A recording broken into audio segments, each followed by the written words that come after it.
Welcome to Pure Hustle Podcast. I'm Mike. And this is Orlando, and we are on episode 65. 65. 65. Yeah, I like it. It's good. That is awesome. And I feel like with every episode that we just keep learning. And then, because, like the last episode that we had, we interviewed Hustle at Home Mom. Yeah, that was amazing. And learned so much from that episode, right? Yeah. I felt the same way with Craigslist Hunter. And I just feel, we've talked about this, but the longer we do the podcast, not the less we know, but the more we need to know.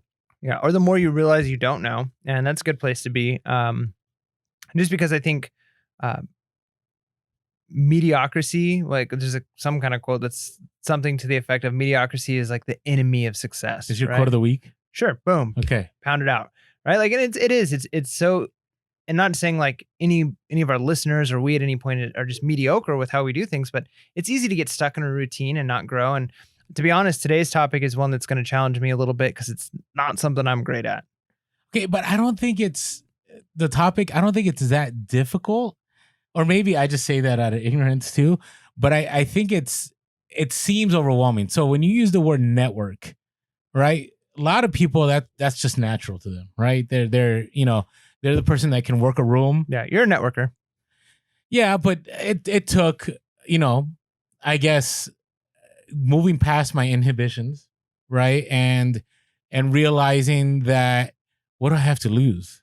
Right? So, but it's tough. I get it and I would say in the reselling community, I really get it because a lot of us, right? Not me per se, but I know other resellers that they love reselling because they don't have to engage. Right? They can be like masters of their own domain. They have their own business and they don't have to, play the game, or they don't have to be in the rat race, or, they don't have to put on a smile all the time. Like they can just be who they are. And a lot of times they don't run into other people.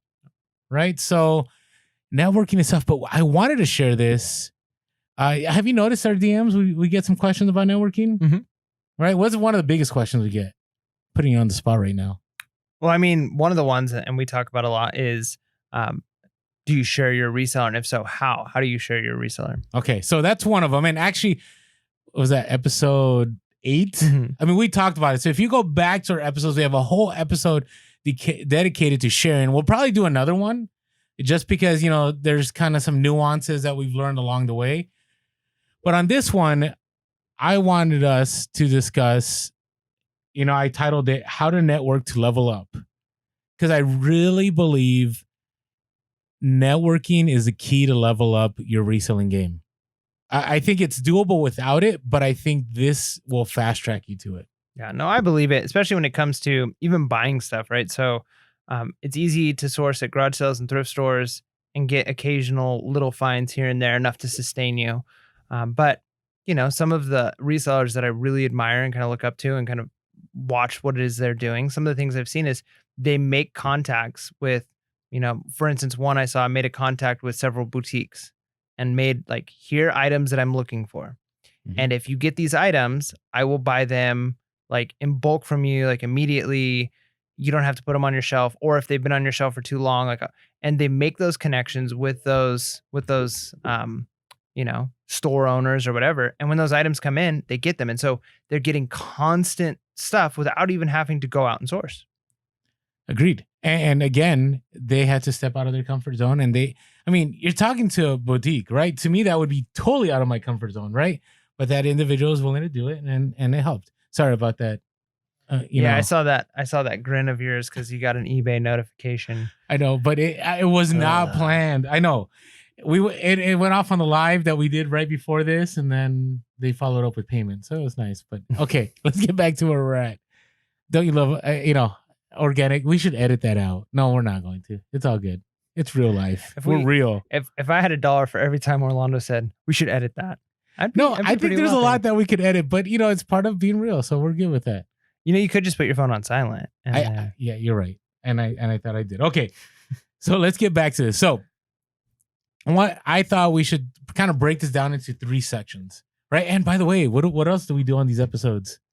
Oh yeah. Now we're doing our hustle of the week. So during the every other week kind of themed, not our big update episode, we're going to do our hustle of the week. So please make sure you're still sending those in. We only get a handful of phone calls, and almost every phone call that we get makes it on. So we'd love to get some phone calls. Those are always fun to play. Otherwise, keep using that hashtag hustle of the week. Make sure to tag us and make sure that other people see, what it is you're doing, because, it really does help the community. And always remember, if you're following that hashtag, you're basically following BOLOs, things to be on the lookout for to make profit, right? I've learned a lot from the hashtag. Even, we've only had it up for a year. There's some other random posts on Instagram that aren't related to this podcast. So maybe, you learn other things. But as far as, what to look out for, that's definitely a good place to go to. Yeah, maybe do hashtag hustle the week, hashtag pure hustle podcast, and then we can filter them out a little easier. Yeah, I don't know. Okay. Do what you got to do. I don't know. It's funny because I hashtag pure hustle podcast, and there's like 4 things. But if you hashtag hustle the week, it's like there's a good amount. People have done it. It's good. So that's why. But maybe we'll start a new hashtag trend. Yeah, I'm just saying do both. Like I know you're right. It's getting late. What time is it in the studio? It's 10:11. All right. It's all right. I can tell. See, I'm a night owl, so I'm just getting started. Mike, Mike's a early worm. So our next episode, we're going to do 4 a.m. bright and early here. Yes. And it's going to be live. Oh, man. You do not want to see me at 4 a.m. Now, I'll make sure to stay up until 4 a.m. I don't think I'll go to sleep and get up at 4 a.m. to record a podcast. That would be miserable. 4 a.m. That's brutal. But how long have you been waking up at 4 a.m.? Oh, I do it. I mean, it's been a while, a couple years. Like, it's just like, do you need an alarm clock or is it natural? No, usually not. If I don't do an alarm clock and I'm like really trying to sleep in, I might make it to like 5:30. If that's I'm lucky. Sleeping in? Yeah. That's insane. Sleeping in is like noon to me. So, and I have to force myself to wake up. Wow. I do have kids. So my kids, my youngest one gets me up at 6 a.m. and it's miserable. Miserable. It is. It's bad. And I'm interested in how this connects to networking. It doesn't. A lot of you have followed us on the podcast, and Mike and I are so different on so many things and so alike on so many things. So, hey, just thought it would be real. All right, let's talk about this. 3 ways we're going to talk about how to network to level up. We're going to talk about in the wild, like when you're out there in the field, whether it's garage sales, thrift stores, running into people. Then on social media is huge. And I know a lot of our listeners aren't on social media, and we strongly encourage you, and we're going to tell you why and give some examples. And then when it comes to meetups, right? And meetups to me are always encouraging. And by the way, we are planning on having another one in the fall. We haven't locked down when or where, but it will be somewhere in SoCal. And I think we'll have a good turnout. So I hope so. Unless we say something crazy in the next 2 weeks and Pure Hustle Podcast is done. But hopefully we have a good turnout. Okay, in the wild. First tip, be ready. Are you ready to network? Yeah, when I wake up in the morning, I brush my teeth and I say, I'm ready to network. Okay. So what do you mean by like, so I'm assuming this means like have business cards, have something to like offer, some way to like when somebody asks you, the opportunity comes up, you have a quick and easy way to let them know I'm a reseller. Maybe even like a little spiel that you give. Like, do you have a spiel? Yes, and I'll share that a little bit. The first thing that I will say is a business card is non-negotiable, right? But you don't have one yet. I don't have a business, like a personal business card. I need to get one. I know I do. You remember the shows that used to be on MTV? Like Johnny Knoxville had a bunch of them. They were like, the Wild Boys and all them. One of the guys, I can't remember his name. He was the one that passed away when he was pretty young. One of the things I watched a documentary on him, and it was really interesting.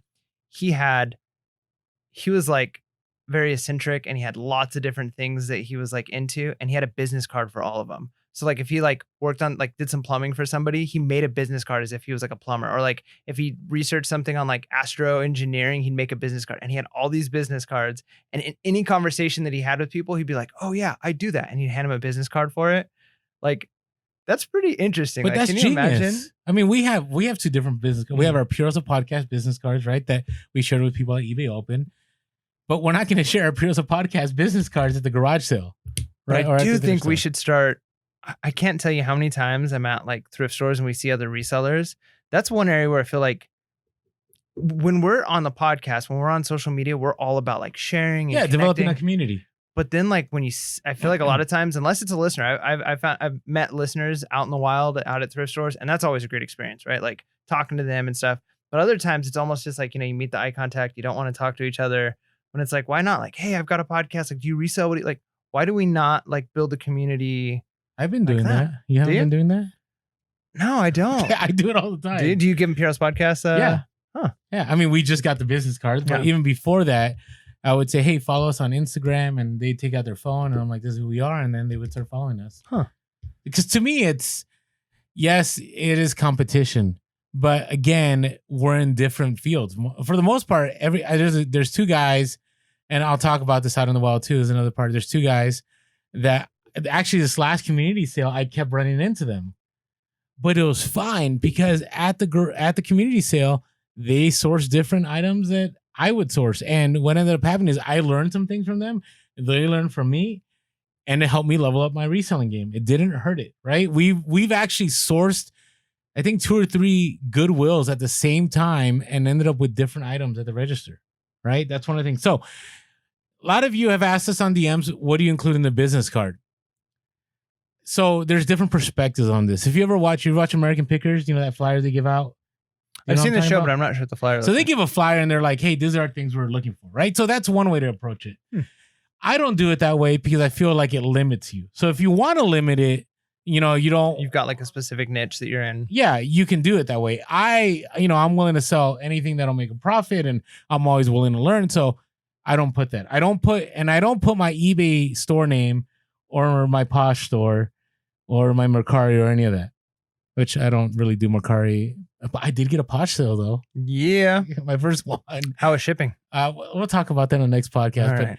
It wasn't as easy. The shipping was kind of easy. It just, Poshmark, I don't like people holding my money. Let's just put it that way. That's true. But, I think there's some benefits to that. I mean, we even talked about a little bit with delayed gratification. No, I mean, one is, okay, so maybe if you're doing the really, really fast nickel and you need the capital instantly to get new items, right? But if a lot of times it's, if you're not pulling out of PayPal, but once every couple weeks or month anyways. The other thing though, too, is that does prevent a lot of the problems with our Pure Hustle podcast store that we made on eBay, right? We'll talk about, we had problems. Yeah. Are we going to talk about that on this episode? I want to talk about it on the update. Okay. Episode. So we'll talk about it on the update episode, but eBay, a lot of times there's more potential for scamming when people pay and there's not necessarily guarantee that the transaction. I see your point. And both eBay and Poshmark do a good job protecting buyers and sellers from that. So I see your point. So anyway, stay tuned for that on the update episode. Should I say baned? We got baned. We got baned by having our account suspended on eBay, but it was all for good reason. It all turned out well. eBay was awesome to us. So we'll just leave it there. All right. So business cards. So I say don't, because what ends up happening is if you do leave them your card and they go to your store and they search solds and they find that the stuff that they're trying to sell you is the same thing and that you're going to sell it for so much more, my personal belief at this point in time is you've sabotaged your own deal, right? Because that person might go, whoa, why don't I just list it? Chances that they'll do it, probably slim to none, but it's just something I'd rather be careful of. The other part is, and I've had this, I know people that this has happened to, that they did share their store, and then whatever reason that person followed that store and wanted to see how much their item sold for, and then they approached that person, they contacted that person hey, I didn't know you were going to sell it for that much. I would have charged you for more, and then it caused some conflict. Right? So just be wise. All I have on there is I have my name, my phone number, reseller, buy, sell, trade. That's it. Yeah, that's a good idea. And then also, we just recorded our level up review for the 4-hour work week, part 1. And one of the things we didn't actually talk about during the review, but he mentions in the book, is setting up separate email accounts, setting up separate phone accounts. And you can get, we have one for Piero's podcast.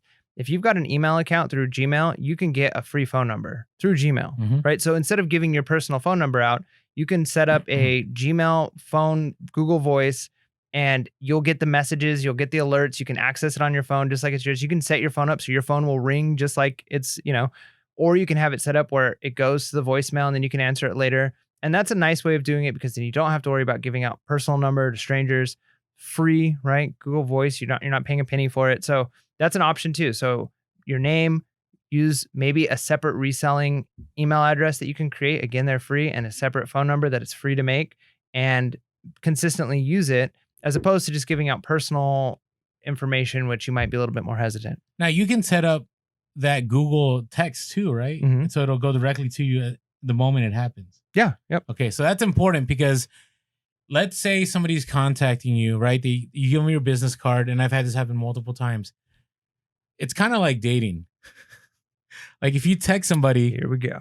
no. If you text somebody, right, the longer they text, the longer they take to text. Studies show, there are studies, the less interested they are in you, right? I've had some of this experience myself. So what I will say is with reselling, it's the same. The longer you take to text somebody back, the less interest you show.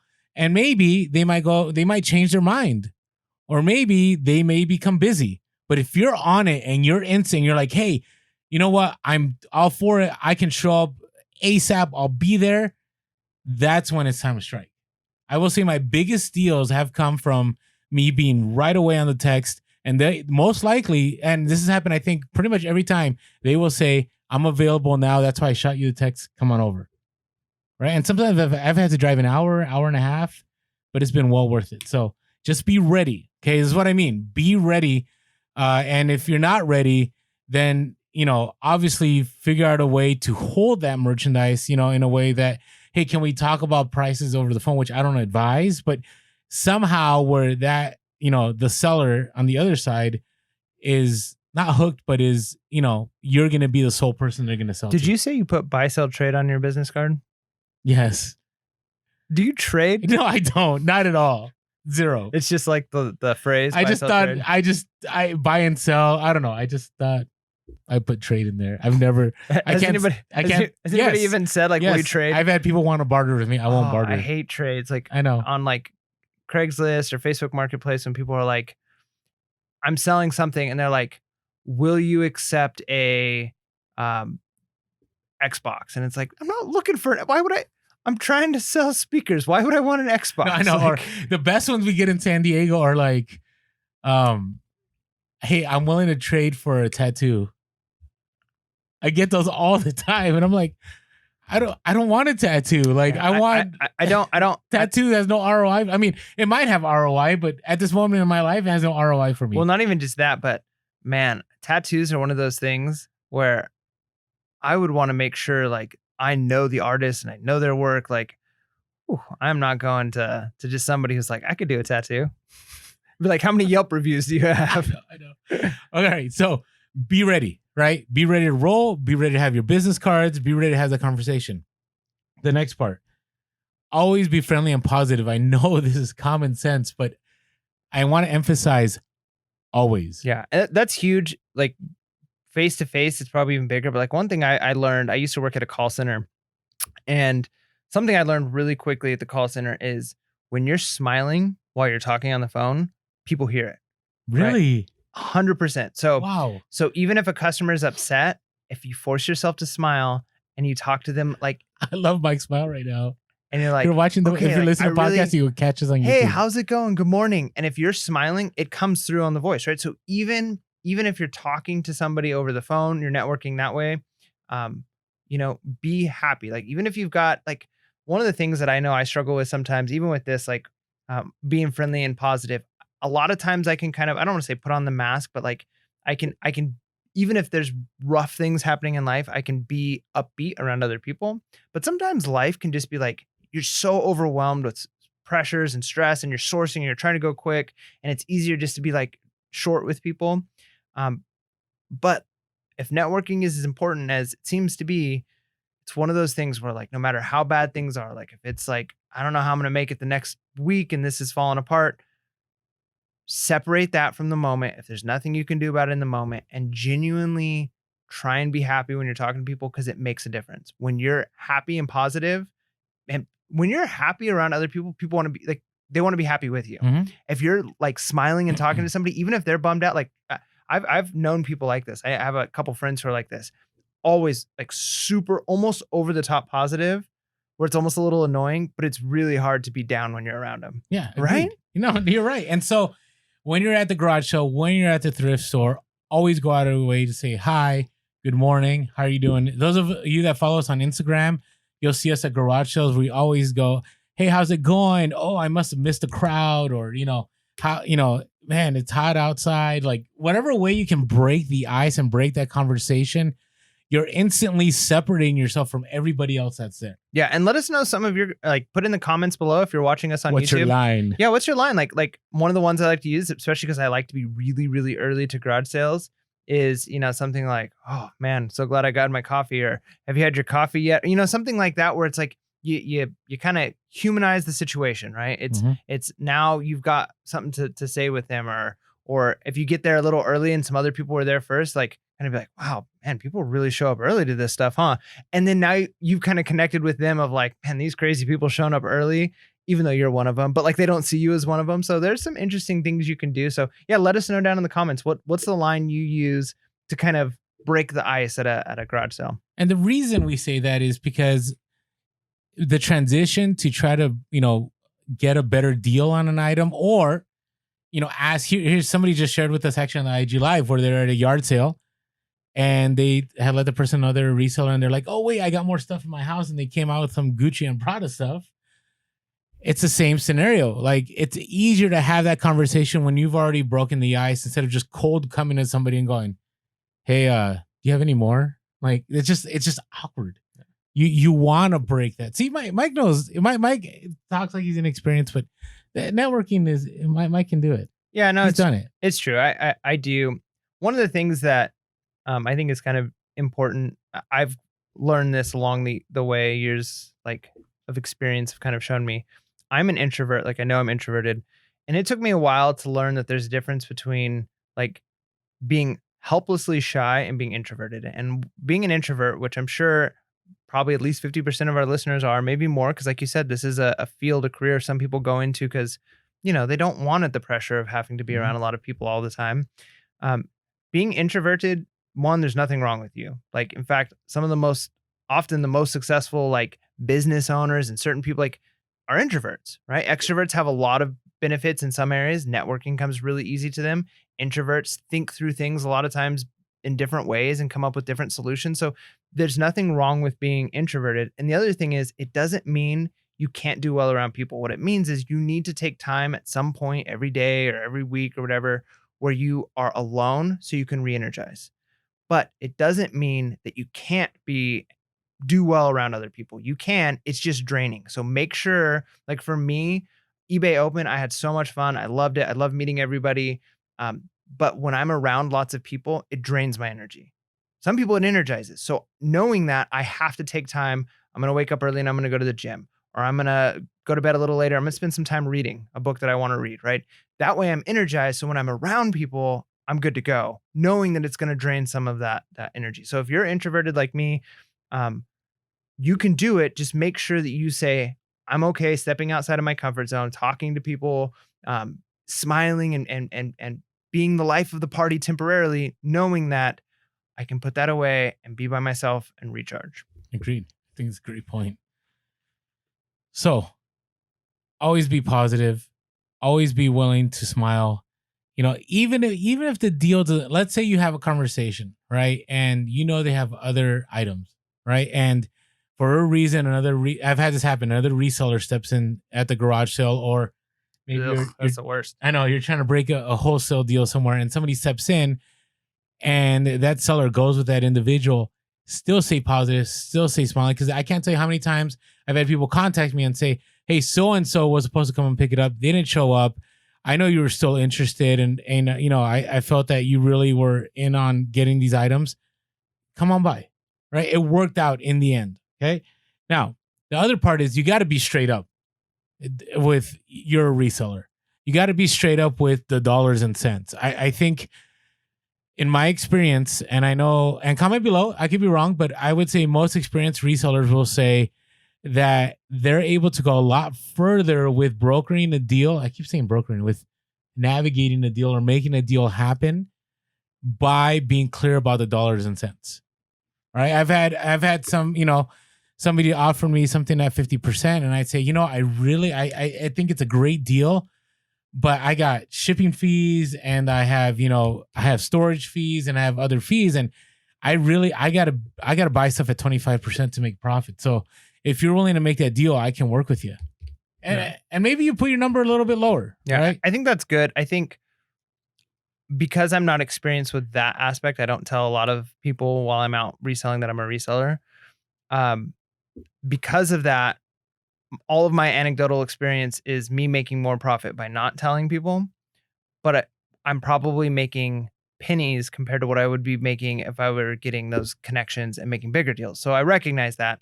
But like I don't ever lie to people. I would never tell somebody like if they ask me, or I would never tell them I'm going to do something different with the item. Like, yeah, this is for my, sick child and he's wanted one of these. You know what I mean? Like I wouldn't do That'd be that. terrible. I wouldn't do that. Yeah. But at the same time, like I've mentioned before on the podcast, like um I have said like, oh, my son loves these, right? Like, oh, how many like does your kid play with these? Like my kid is like he's only 2 right now. He's not quite old enough for them. And I don't always like I'm not trying to mislead people, but I feel like if people see you as a person and like just a normal guy, like sometimes I feel like I get a little bit better deals, but that's all anecdotal. And I do think I miss out on the future deal of, hey, they've got like a huge collection of Harley gear that Mhm. I might be able to make thousands of dollars on. Hey, I made an extra 20 bucks because they gave me a good deal on this little thing, right? But so you're probably right. I do think I should probably tell. But do you just jump in and tell, or only if you're making a big deal? No, if we get to a place, so give you an example. One of my first times I had a huge Harley haul was at an estate sale. And I remember the first time, this was like early days, like I was still learning reselling. And they had tons of Harley stuff. And so the prices were good. Like I was buying jeans for $2, shirts for like $1. Like it was really good. Well, the next day, next week I came back, there was more inventory out. And this time the prices were higher. And so I spoke to her. I call her, still to this day, I still call her Harley Lady because we developed a friendship after that. And what ended up happening was the prices went up, and she was real with me, and she goes, last week I sold all these to you at a very cheap price, and I think I could have sold them for more. And I countered and I said, I get it, but I'm brand new to reselling. I'm trying to make a living reselling. I need to buy them at a certain price point. Can we still work this out? I promise to buy more if we can make this deal happen. And here's what's crazy. What happened with her was that she allowed me, and I still got the same price. Then the next week, she called me before the estate sale happened. I bought some more. Then she said, hey, if you ever want to help me out in one of my estate sales, I'll pay you and I'll give you first dibs on all the inventory that I have. Because she had more than Harley stuff, right? So being real in that scenario about, hey, I'm a reseller, I have a certain price point, ended up working out. And I can tell you that same story over and over and over again. I had another haul where I had a huge amount of trains, and they're resellers too. And they wanted to make their money. I wanted to make my money, but I also knew it was the end of the state. So I was real with them. I said, hey, listen, it's the last day. No one has picked up these items. I'm a reseller. I got to make certain profit. What is the bottom dollar you're willing to work with me? And they gave me a pretty low number, and I went even lower, and I bought it all out. So you got to be straight up with the numbers. I think what the worst that can happen is they'll come back to you and say, no, sorry, we can't make a deal. But I've had cases where that's happened, and then I get contacted a day or two later because they can't offload what they have, right? Because they're going for too much. Or what ends up happening, and actually I think a Craigslist Center has a video about this, that they go, well, I know somebody who sells this stuff. They may be able to work out a better deal, and they'll connect you with someone else. Right? So be straight up with the numbers. Now, the next thing I'm going to talk about runs counter to this. Yeah. Be willing to pay up. Yeah, I mean that makes sense, especially if you've got a good connection, you want to keep that connection, right? Like you don't want to lose it over pennies, right? You don't want to barter in order to make an extra 10% profit if that's going to cause bad blood with a relationship, right? I know you've told stories in the past, like especially with Harley stuff, where somebody comes and they're not willing to go as low as you want to go, but you also don't want to insult them, right? And you want to keep that going. And sometimes it does make sense to be willing to pay up, especially, I mean, we've talked a lot about if you can get big bulk deals and if it's reoccurring, right? If Mhm. you're like, I still remember one of the very first garage sales I went to, and I kicked myself for not having a business card then. A lady had a ton of like fitness supplements, and some of them were close to expiration, some of them were already expired, some of them were still a little ways from expiration. But she'd mentioned that she ran a store or worked for a company that when they got close to expiring, she just would take them home and sell them or throw them away or whatever. And she was selling them at a really good price. And I didn't end up picking up any at the time because I didn't know enough about them. But I'm like, man, if I could have made that connection, who knows how often I could have got a deal. But if it was like once every month or once every 2 months, I could go and get a good amount of inventory, even if I'm paying up, even if my ROI is lower on that than it is on anything else I'm selling. But if it's reoccurring and it's guaranteed and it's consistent, at that point, it's worth it to pay up. Mhm. And it just happened to me. I have, one of my wholesale connections. The first time, I still haggled with them, but I pretty much paid more than I thought I should have paid. And so the second time I showed up, they actually upped the price even more. Mm. But what I did is I said, hey, listen, I'm good for it. The first time around, I pretty much paid what you guys had asked. And I know what you guys are telling people for these items. So this time around, like, can we still make that deal? But can we make it a better deal? Because I'm gonna be here again. And I got the line like, well, for this time, but we can't do it again. Now, what ends up happening, my experience with that is that does happen again. It does. In fact, it's so funny because again, that's one of the things we didn't talk about in the upcoming episode, our level up review. But Tim Ferriss in his book 4 Hour Review or 4 Hour Work Week made that comment that if you can get a boss to tell them one time, like, how about just this one time you let me not go to the meeting and I think I could be more productive at my desk. If they make the exception once, they're likely to continue to make it, especially if you prove that it was worthwhile, that you were more productive. But he said the flip is also true. If your bosses can sucker you in and say, just this once, can you stay late? And as soon as you say yes, just once turns into multiple times, right? So yeah, I think that's true. If you can make that good deal just once, it's kind of greasing the wheel for the future. Yeah, and this part of networking, right? You made that connection, and so what ended up happening was not only did I get a better deal, there are a few other items that they went really high on price, and I said, you know what, this is the highest I can go, but I can't take some of this, and they gave me all of it for a good price. So be willing to pay up because like Mike said earlier, like you don't want to, make that money on that first go round, but then you miss out on who knows how many opportunities after because you decided to go cheap the first time. It's always, to me, in my opinion, worth it to pay up the first few times. And then if it constantly happens, then you got to reassess, like, is this really a networking opportunity that's helping me to level up? So okay, with that being said, hey, real quick, I want to let you guys know if you have not followed us on Instagram, we're always sharing knowledge, updates, what's going on in the reselling world. What are some bolos? Follow us on Instagram, Pure Hustle Podcast. On Twitter, we are Pure Hustle Cast. On Facebook, we are Pure Hustle Podcast. If you're listening to the podcast and you haven't seen our YouTube, check out our YouTube, subscribe, hit that like button, comment below. If you're listening to the podcast, reviews always help. Sharing our podcast always helps. We're at 126 reviews. They're awesome. And I appreciate you guys taking the time to write. It's been it's just encouraging to read them. And also you can give us a call, 619-738-1170, 619-738-1170, or email us, purehustlepodcast@gmail.com. Yeah. And, I think we'll put a link. We got a few shirts available. I know some listeners that aren't on Instagram missed out, but we do have our shirts on sale. So we'll put a link below if you want to purchase them. And help us out there. And there's also a PayPal link if you want to say thank you in a monetary way. And I think I covered all of what I needed to cover. Is that everything? Did I get everything? I think so. Okay. So before we move on to the last section, oh no, not even the last, we still got to talk about social. Social. Let's talk about that with perfect, Yeah. way to Now, segue. since we're talking about social media, which, Instagram that we're on and all of that, social media is actually huge for reselling too, right? Huge, huge. Like I can't even explain to you what a big deal it is. I think maybe 5 years ago you could I would say do really well by just maybe watching YouTube and that's it. But now I think the Facebook groups have exploded in the last. I would say they were actually exploding 5 years ago, Mm.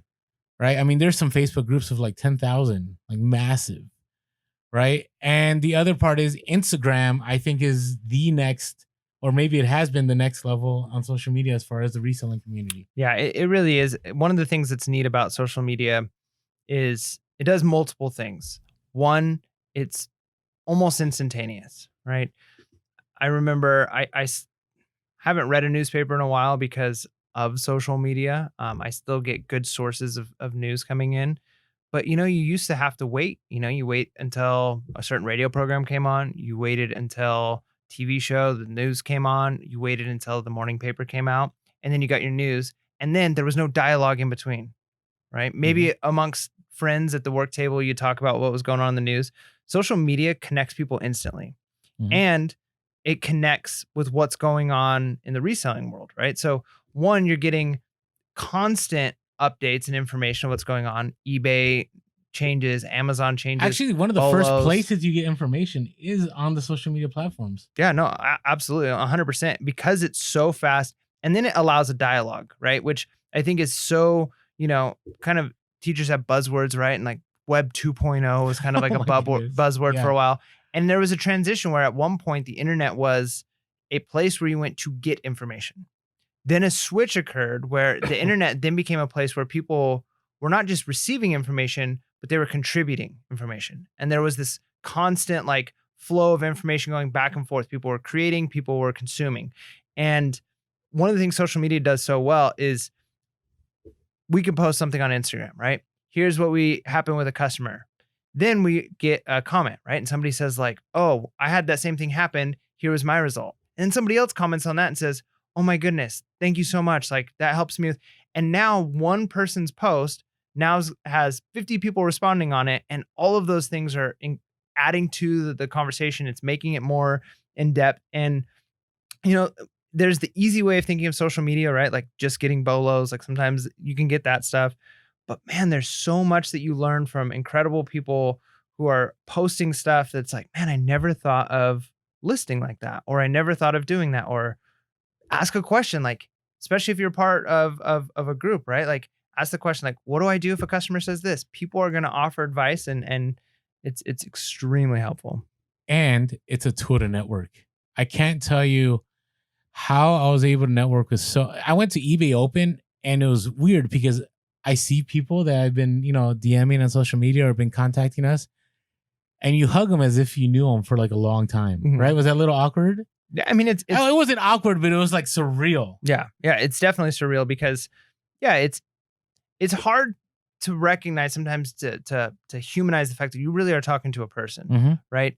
That and that's one of the things that I think causes people to be hesitant with social media is they're not really thinking about it as, hey, I'm talking to another person, just like me, right? Like a person who's trying to resell in order to make a living.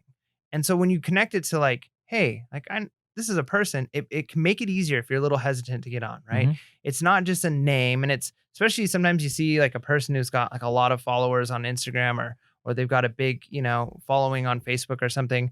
And it's easy to think like, oh, I can't be connected to them. But they're a person just like you, and they've had struggles reselling and they're still having struggles and they've got some things to offer and you've got some things to offer and you can network and you can connect with them through social media in ways that you can never connect with people in the past. Agreed. And I can't tell you how many times, people find out what you're selling. And so if you've developed relationships, whether, direct messaging, commenting on somebody's Insta story or commenting on their posts, and somehow you develop that connection, that person later on may go, hey, I don't sell these items, but I caught this at this garage sale, or I was at this. I mean, in the local game here, we have plenty of, actually, we got DM today, somebody that said, hey, we noticed that you guys sell a lot of vintage stuff, a lot of 90s clothing and stuff. I sell household goods. If I ever run into any of that stuff in San Diego, I'll make sure to shoot you a direct message. Like, that's a huge networking opportunity, right? All I had to do was be a social media presence, right? I didn't know who that person was, but they knew I was in San Diego and they knew I was a reseller, and now we have that connection, right? I think about, uh, our friends Hugo and Tiffany and Will and Jenny, right? So quick, shit, quick, and Thrifty Nomads. I never would have sourced to Los Angeles ever.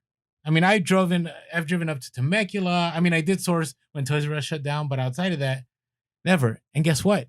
Through those networking opportunities, I have sourced areas that I never would have sourced. And we sell different things, right? Sell quick, ship quick are very big on women's clothing. I'm very big on men's clothing. So when we go into a store, it kind of works.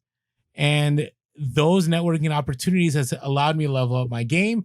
And I have learned from them what are some items to look out for, right? In women's brands. Yeah. And realistically, I can imagine if you're reselling, especially if you're reselling full time, it can probably feel pretty lonely, right? Especially because entrepreneurship is becoming more popular, but we talk about it all the time. Like reselling, it's kind of hard sometimes to explain to people and really get people to understand what it is you do.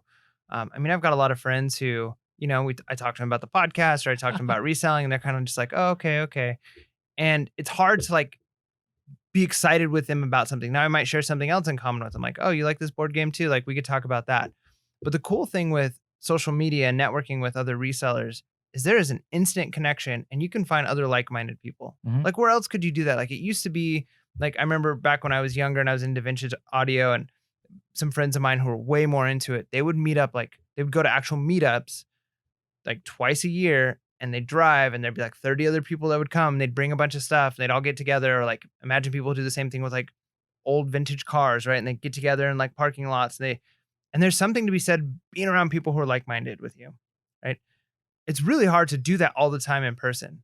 When you can actually talk and connect with people who are passionate about the same things you're passionate about, it's huge. It energizes you and it helps you to feel like what you're doing is important and meaningful. And if it's what you love, you want to talk about it. And if your friends don't love it, they don't want to hear about it. Yeah, agreed. So make sure you have some friends who do it. One of the best quotes I'll always remember is when I went back to Wisconsin and met, hung out with my friends that I hadn't seen in 20 years. One of them goes, Orlando, no one really cares that you have a podcast or that you resell. Like, you're just Orlando. And, it didn't hurt, but I was like, all right, that's a reality check. Right. But in our own little niche, our own little world, like, totally feel like we're part of a bigger community, a family. We feel connected. It's a whole different world. Right. So, first tip about networking on social media, be there. Be there. Very simple. Now, the second one is provide value. Don't just take. Yeah, I think that's great. I think there's nothing wrong with starting out being like a lurker, right? Like that's a good way to kind of realize that, okay, it's not so bad. I can't tell you how many forums on the internet, like I've started out with just like reading and reading and reading and reading. And you start to realize by doing that, who is providing value. You can quickly identify when you are on internet forums or on Instagram, like, wait a minute, these same 4 or 5 names are constantly coming up. They're providing a lot of content. I'm going to spend more of my time looking at their stuff.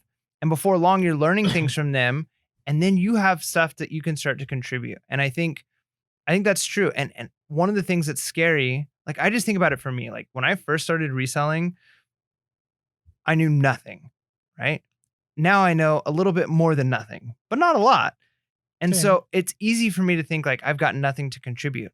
But how many times, even during the podcast, have I said something and told you about something I purchased, a bolo, and you're like, I never heard of that before. Or even our listeners go, I appreciate that Mike shared that. Like that definitely provided value and helped me out. Yeah. And it's crazy to think like, wait a minute.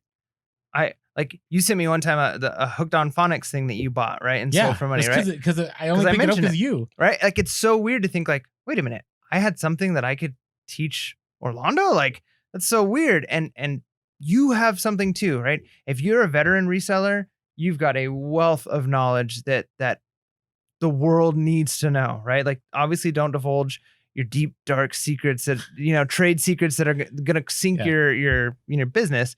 But please contribute. You help the people who are trying really desperately to succeed and need a little boost. And if you are new, you still have something to contribute. Yeah. But I will say, in a strategic, way of thinking things, you got to remember, like, you need leverage, right? If you want somebody to work with you, if you want somebody to give you something, or because we don't mind answering questions, right? But sometimes we get just constant questions, right? Like, very basic, like, you can Google this or you can find it, right? And we don't mind helping. That's what we always say. We're DM away. We're here to help. But not all resellers are like that, right? And so if you want to, connect with someone and you want to learn from someone, or you're looking to see how they do things, like, it's kind of like the garage sale thing. Like, good morning, how are you doing? It's the same mentality. Like, oh, that's awesome that you picked that up, or appreciate you sharing that with us. And you're establishing that connection. You're providing value. Now, that value may not be something that's practical, but you're giving them an ROI of encouragement, and they're more going to be willing to network with you and help you out and give you ideas than if you're constantly barraging people, right, with just very basic questions instead of providing them value. And I will say, we hear this a lot, right? We hear about, oh, these resellers are too big for us and never get back to us. But you gotta give them, I think, a little bit of slack. Understand that they probably get hundreds of DMs, right? And a lot of them are very basic one-on-one questions, which, they got to leverage their time too, right? So that's what I mean. You want to get, I say you want to get in, but you want to be able to, have that kind of circle of discussion with that individual.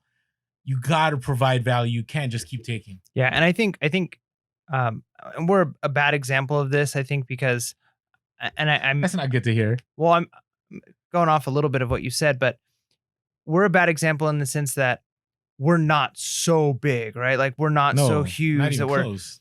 but sometimes it is a little bit disheartening when, like, we've posted like 3 episodes in a row talking about a specific topic, and then somebody messages us a question that we've talked about like in the last couple of weeks, like pretty extensively. And it's kind of like, Orlando and I spent a lot of time like making this podcast and talking about it. Like, if you'd have listened to the podcast, you would know. And so one of the things, like, if you're trying to talk to a really big reseller, like somebody way big that's got a lot of, like, a professional, like, they've got a ton of knowledge in a field, maybe come on and say like, hey, I've watched all of your YouTube videos, or I've spent several hours watching your YouTube videos. I've enjoyed this, this, and this, and I learned this. I had a question. You said X, and I'm does it mean Y, or does it mean? Then they're more likely to answer your question because, yeah, you've just encouraged them. You've proved to them that, like, hey, I'm not just trying to get information and run, but I actually am listening to what you're saying, and I'm trying to apply what you're saying. I just need a little bit of help with this. That's a totally different way of asking the question than just, how do I research this, right? But if you say like, hey, I listened to your episode, or I watched your YouTube video on X, I just had a question on this. You're more likely probably to get a response. Yeah, because that's contributing. Yeah, you want to provide value, because in the end, right? That's why I think the reselling community is so vibrant, is because the people that have stuck around for so long is that they contributed, right? And eventually that allowed them to grow. And then there's others that have come alongside and they're new and they've contributed. And ultimately it's kind of like this symbiotic relationship where both groups, are providing value. And so when you're networking, it doesn't look like it's a one-way relationship. It's mutual and it works. So that's all I'll say about that. And that's good. I'm just kind of going on before you. That works for everything, right? Agreed. Like, when you're trying to apply for a job, or you're trying to make a connection with somebody, never just start with what you can get from them, but also include how you can help them, right? Like, agreed. And we've seen this before. Like, it's a lot of YouTubers talk about this, but like, it's easier to tell somebody like, I will do X, Y, and Z. Like, I will be a free intern for you if for a year, 6 months to learn how you do this thing. If you're willing to teach me, and then now show what you can provide to them. I've done X, Y, and Z. I've got a lot of energy and effort in this, and then contribute to them. They're going to be more willing to help you, right? Because nobody wants to just give everything that they have and never get anything in return. So a good negotiating technique is, what do you have to offer somebody else, right? And that works for when you're going to look for a job, right? Like, tell the employer, here's why hiring me is going to help your company, not just, well, I want this job so I can make more money, Mhm. right? That's a one-way street. So always think about how you can benefit them and they can benefit you, and come to the table with that. And know, and part of that is just doing some self-reflection and really trying to figure out, like, what do you have to offer? Because you do have something. It just might take you to sit down and say, what is that thing? What do I know about? And when you're reading through posts and forums on Instagram, you might realize, like, wait a minute, I know a lot about this thing they're talking about. Nobody's answering this question correctly. Boom, there you go. Mhm. Agreed. I can't agree more with what you're saying. All right, the last one. Okay, be open. This is what I'll say. So on social media tends to be the place where people will sometimes share a personal agenda, share a political agenda, share personal opinions. And you might go, you know what? I'm not going to network with that person. I'm not going to talk to that person. I'm offended, blah, blah, blah, blah. Right. But here's the thing, we're all in it for reselling. Right. And we all have our particular, Mike and I have particular views on stuff and so on. But I can't tell you how many times, I've seen, people have missed opportunities because they've let, one comment or something that was said or something that happened on social media, and they go, I'm not going to work with that person. So what happens? Somebody else goes, hey, I have no problem with that individual. I'm willing to work with this person. And they end up getting a connection. It could be a connection for wholesale. It could be, they have a big lot that they purchased that's not their thing and they're trying to offload it. Like, you never know. So understand, like, we all, I don't know, maybe you should jump on here because I'm very big on this. Like, ultimately, we're there to build each other up. We're trying to help each other out in the reselling community. And so being open to other perspectives, being open to listening to others is a big deal. And not letting that get in the way of business is an even bigger deal. Oh, agree. I mean, I got nothing else, but I see it happen all the time. And I, especially with new sellers that approach us, like, they'll drop someone's name or they'll say something. And I just go, listen, ultimately, people are going to have their own beliefs. They're going to have their own agendas. The key thing is, hey, if you want to level up your game, regardless of that person feels about A, Y, or Z, they can do it. And it's worth your time to listen and to make that connection with them. So that's my advice about being open. It's good stuff. I like it. And with that, are you open to hustle of the week? Yeah. So before we get on to the last part, which is our meetup section, we're going to go through our hustle of the week. So we're going to talk about our hustles. But before we get to our hustles, we have some pretty awesome listener hustles of the week. Oh, we always do. Yeah. So please make sure you're constantly sending those in using that hashtag. So I think I got the first one here. So our first one comes from Josh. His Instagram handle is @Aussie.hustle. So he came across a pair of, is it D squared? D squared 2 jeans at a mom and pop shop in Melbourne, Australia. Man, I want to go to Australia. That'd be cool. Okay, again, repeat that. Melbourne, Australia. We have listeners in Australia. It's really cool. I mean, it's incredible. And the fact that they use the hashtag hustle of the week, and the fact that this is why I love this. Because we get, you've seen them, we get international resellers or people that want to resell in other countries that go, I can't make it happen. It's tough here, blah, blah, blah. But all the time, I hear people from Australia. I hear people from Germany. I've heard people from Latin America. Like, it's tough. I will say it's probably more difficult in certain areas than others, but it still is doable to level up your life with reselling. All right, go ahead. Sorry. All right. So he picks up this pair of jeans for $10. So these jeans retail for $1,000. Tell you what, I don't know if this is an Australia only brand, but I will be keeping an eye out at thrift stores and garage sales for this brand. So it took a little bit to sell. They were used, so he wasn't able to get the entire 1,000, but sold them for $160 from a $10 purchase just at a local thrift store. That is a hustle of the week. A mom and pop store. Mom and pop store. Yes, I wanted to be clear with that. And brand new reseller. It's only been selling for a few months, but Josh, definitely incredible job doing that research, being patient, right? I'm sure you got some low offers, and then selling that jeans that sell for over 1,000. Keep an eye, D Square jeans. I'm looking. Yeah, I have no idea. That's why, again, I say follow the hashtag because they're bolos, right? And he did the hashtag. All right. So I like this one because this one's close to home. So there's this guy Jesus who I used to work with him when I was an administrator, and you know who he is. And here's what's sad. So he got interested in reselling. I want to share a little story here. So I'm like, hey, come out. I always find scores, blah, blah, blah.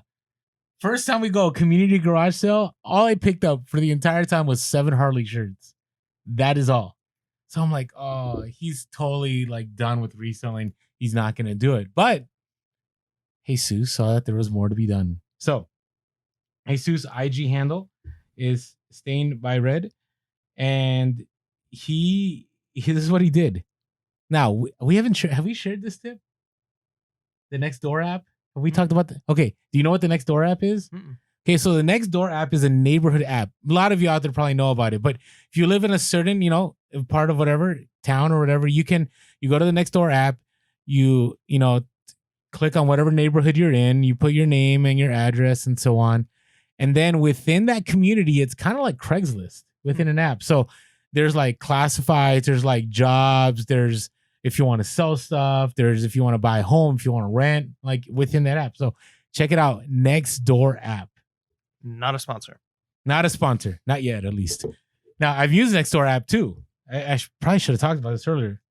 So on the Nextdoor app, saw that there was a guy that was giving away free speakers back in February. Picked up those free speakers, sold them. The owner said they were planning on having a yard sale in May or June sometime, but they hated doing yard sales. So Jesus goes, hey, you know what? I'm willing to show up before and I can take off, some of these things off your hands. So the guy gets a hold of him, right? This is perfect because this deals with our networking podcast right now that we're talking about. Picks up a Suzuki Omnicord OM-300. Do you know what those are? Mm-mm. They're like these keyboard things. I don't know. Just Google it, okay? Whatever the case is, paid $15 for it and flipped it for $235 plus shipping. Not too shabby. Not Good too job, shabby. Jesus. Yeah. I mean, number one, you didn't give up on reselling. Props to you. Even though I probably showed a terrible example that day. It wasn't my fault, though. Number two, I never even told you about the Nextdoor app. He just did it. He figured it out. And number three, he did the research. Brand new reseller. That's legit. So hats off to you. Jesus, IG handle, Stained by Red. I like it. All right. Our next one comes from Kyle. Instagram handle is the Rydell. Repeat hustle of the week. Yeah. It's been a few months, but he keeps hitting us with these insane hustle of the week. I thought, you know what? We need to bring him back. All right. Good stuff. So he bought a bunch of ham radio equipment on OfferUp for $360. I've actually a few times toyed around with the idea of getting into ham radio. Haven't done it though. So he ends up picking up 10 large pieces and 8 smaller pieces, paid $360 for all of them. So they averaged out to about $20 each. Right? Yeah, something like that. He sold 5 so far of the smaller ones for $550 total, right? Yep. And then the big one, $900 plus $50 shipping. And I forgot to type one more thing in there. It was sold for parts. That's amazing. That's a hustle of the month. Yeah, no, that's really maybe good. Of the year. Don't know. No, I mean, you never know. I mean, you might be like ham radio. I don't sell vintage audio stuff. But man, if you can find things that are unique, and the more you do it, the more I think you realize too, like you go into thrift stores and the very first time you look, if you've never looked at electronics before, the very first time you look at speakers, you think they're all worth a lot of money and you look them up and then you realize, nope. And eventually you start to be quicker at finding things. And once you see a lot of things, you might not even know a brand, you might not know anything about ham radio, but if you're like, I never see this stuff, like this particular type of, I don't see this very often. And I think that's probably, especially with like niche categories like that, a lot of people have speakers, very few people have ham radio, right? So if you can find some vintage stuff, probably worth money. Yeah, so. And I'm just gonna throw a shout out. Craigslist Hunter has stuff like that all the time. He talks about. He's had a few videos recently where it's all about like what's sold and he has it's all hard goods and it's awesome. So, anyways, throw that out there. Hey, the right hell, I gotta tell you, he's the guy that was selling like bobbleheads for over $100. I can't tell you how many hustles a week he has had. So I don't know. It's one of those things like research. So thank you so much. Josh from Australia, Aussie.hustle on Instagram. Jesus, Stained by Red on Instagram, and Kyle, the Rydell on Instagram. Now it's time for our hustle of the week. Yeah. You want to go first? Sure. Okay. So I remember several podcasts back, I talked about interesting garage sale that I went to where the guy actually had a model, not a model, but a replica DeLorean. He was really into Back to the Future, right? Yeah. And he was selling stuff. This is one of those times where I didn't tell him I was a reseller, but being nice and opened up doors. Literally opened up his garage door, right? Like it wasn't open before, and we were talking about the stuff that he had and why he had so many collector stuff. And he's like, "Do you like Back to the Future?" And I was like, "Well, it's like my wife's favorite movie." And so he's like, "Come check this out." And he brings me around to the side and he opens up his garage door. And I'm like, "This is weird. Like, what is he going to show me right now?" And he had like a full on redone DeLorean. It was super cool. That's awesome. But anyway, so I bought 3 DeLorean cars from him, like little model cars. And I remember I looked them up and they had some pretty decent comps. But he wouldn't budge very much on the numbers, right? Like I think he wanted like $20 each for them. And I was able to talk him down, I think to like $10 a piece for 3 of them. It was a set of 3 different DeLorean cars. And he was like, "I know you're looking that up. You know they're worth money, right?" And I was like, "Well, And I've had so many lowball offers. Really? So many. It's the worst. And it's to the point where I was like, you know what? These are never going to sell for what I was hoping they'd sell for. I should have just taken one of the higher lowball offers. I'm going to be stuck kind of breaking even on these, right? Like lots of offers at like $30, $40. Just sold them for $90 plus shipping. Nice. No questions asked, no offers, just boom, bought it full price. So was it a huge profit? No, but it was nice to see that holding off paid off, right? That not taking the first few lowball offers, knowing that, you know what, I could probably get a little bit more for this because there was no comps as high as I was putting them up for. But I got it. So I felt good. It's a good hustle. That's a cool hustle. I mean, I'd have a hard time selling the DeLoreans. What would you do with them? Stare at them. Watch them. Do you have cool. A lot of model cars? No. It'd just be cool. Anyways, all right. Moving on. All right. So mine's kind of interesting. So I have this constant place where I'm able to source certain things. And I ended up picking up a pair of boots. And I picked up these boots and, they're, what do you call them? Lucchese? I always mess them up. Lucchese, whatever. Okay. So I picked them up and usually they go for money. They go, usually $100, $150. So I'm in the process of listing them, right? And usually when you list them, you kind of already know the price range, but these were different. There's something about them. And I go, you know what? I need to do a little more research. So if you ever find an item and you don't know what it's worth, I strongly encourage you to do everything you can. Don't spend a whole amount of time. There comes a time where you got to just stop and just list it. Because, you might go, this should be at Sotheby's. It probably is not. But sometimes it might. But there has to be a point where you make that call. So with these, I couldn't find them. So I looked at the serial numbers and I typed in the serial numbers. So the serial numbers ended up, there are all these Google images. So I use Google images if I can't figure out what something is, right? Because I'm trying to find like keywords, right? Because whoever's looking for that item isn't going to look for just Lucchese boots. They're going to want Lucchese, whatever the brand is, boots. So I look and then I see them and I'm like, interesting. Okay, I paid $20. I'd be happy if I could flip it for $100.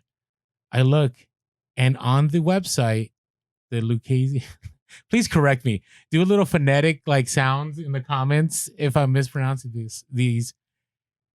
So mine are in kind of, there's some light wear to them. So well loved. They're well loved, but they're not bad at all. Used but not abused. Yeah. No, these are gently used.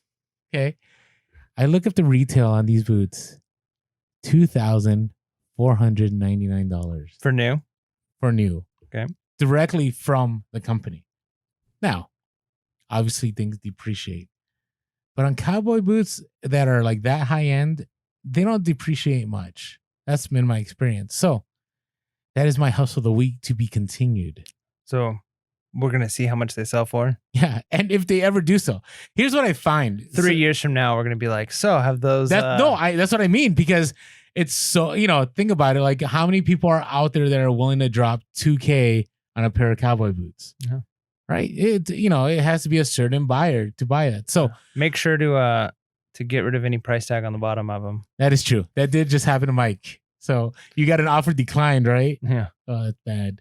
It's okay. No, these didn't have the price on them at all. So these were good. And again, do the research. You never know, right? Maybe, what would have been crazy if I listed them for 150 and sold them, and I would have never known, right? But you can't live in the unknown. You got to live in the known. All right. That's Orlando's quote of the week. Quote of the week. Now let's finish up our networking to level up. All right. So next we're going to be talking about meetups. Okay, this is kind of like social media. First of all, be there. Like any opportunity to meet up, you should go. Yes, meeting people in person, especially. I feel like this is almost like steps, right? Like the first step is social media. That's huge. That's probably like 90% of what you're going to get your benefit from. But like you said, when you're at eBay Open or when you're at your meetups that we've done, and you actually get to meet somebody face to face, it changes the game. Completely changes the game. And they're more willing to have open conversations with you because they met you in person. Right. Okay. So let me go back to social media a little bit real quick. If you have a social media account and you do not have pictures of yourself, or if you don't have any pictures, it's going to be really hard to network. Right. And I get people all the time that ask us very, not personal, but like kind of personal questions. And I'm like, hey, you don't have a social media presence. Like, I'm not going to share. Right.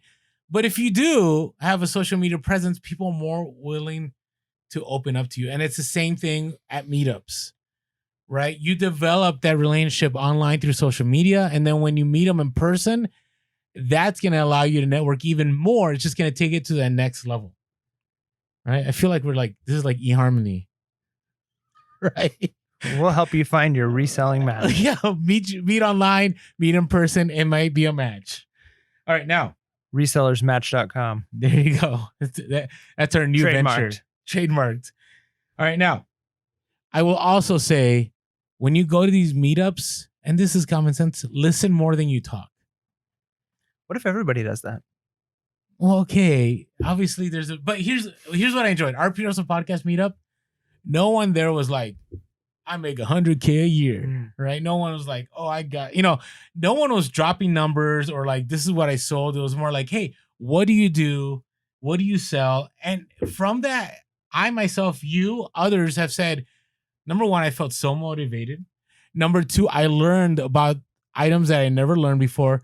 Then we had other people that like made connections for sourcing from that meetup. Yeah, like went out sourcing right after the meetup. And someone sourcing, and they learned from that opportunity. So that networking opportunity had ROI of connecting with others, but also ROI that they can put in their pockets. So that is why I truly believe, like, if eBay Open, again, I know the price tag, well, it wasn't cheap, but I can tell you the ROI, multiply that times a lot. Definitely worth going to, definitely connecting with other resellers. Yeah. Huge. So, all right. And the last one here about meetups, don't make it all about business. Yeah. I mean, that's one of the big things too, is like you get an instant connection with somebody when they're into the same thing you're into, right? Like we already talked about that. If you meet somebody, it's like, I mean, that was one of the cool things about eBay Open. You could be sitting at a table, standing by somebody and just turn over and look at them and say, so what do you sell? Mm-hmm. Right? Boom. Conversation started. But as the conversations go, it is nice to start learning about people's lives and who they are and have fun and, enjoy the food that you're eating, right? And not just be business, because once you have that connection with somebody over something that's mutual and combined, it opens up the door to deeper friendships, right? It opens up the door to, it's like which leads to later business connections because you develop that trust with that person, right? Yeah, share a meal with somebody, right? Like that's huge. Like Go break bread with somebody. Go like when you go down to LA and you source with, Sell Quick, Ship Quick or Thrifting Nomads, you go out and eat with them, Yeah, we right? hang out. We talk about non-reselling stuff, and a lot of it's reseller related, but we joke around. And again, they'll say, "Hey, Orlando," they'll contact me. "Hey, we came across this. Are you interested in this?" Or, "Hey, here's a great place we go to." Blah blah blah. Now, I will be transparent with you. At eBay Open, I dropped the ball. Like, I had moments where I got super awkward with people because all I did is talk business, and I wish I didn't, because I didn't put a strain on that relationship, but networking is going to be harder now, because now I've created this barrier that I was only interested in what they had to share with about their business, and I wasn't truly interested in them.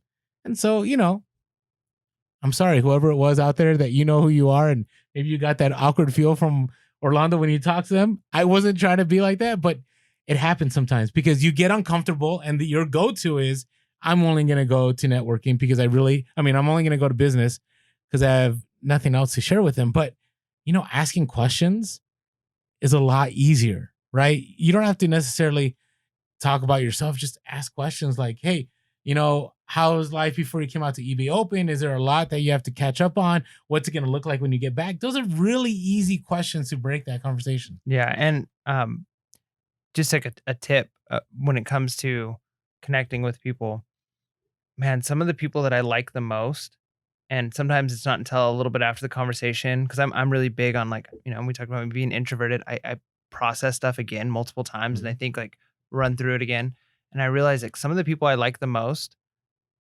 it's because they ask so many questions and let me talk about myself, and I don't even realize that's what's happening until later. But people love to talk about Mhm. themselves. So if you give somebody that opportunity, if while you're with somebody, you just, like Orlando said, ask a question, be genuine, listen, care about what they have to say, and let them tell you about their model of reselling. And then let them tell you about how they quit their job, and then what they did for a living before that, and what their family's like, and whatever else they want to talk to you about.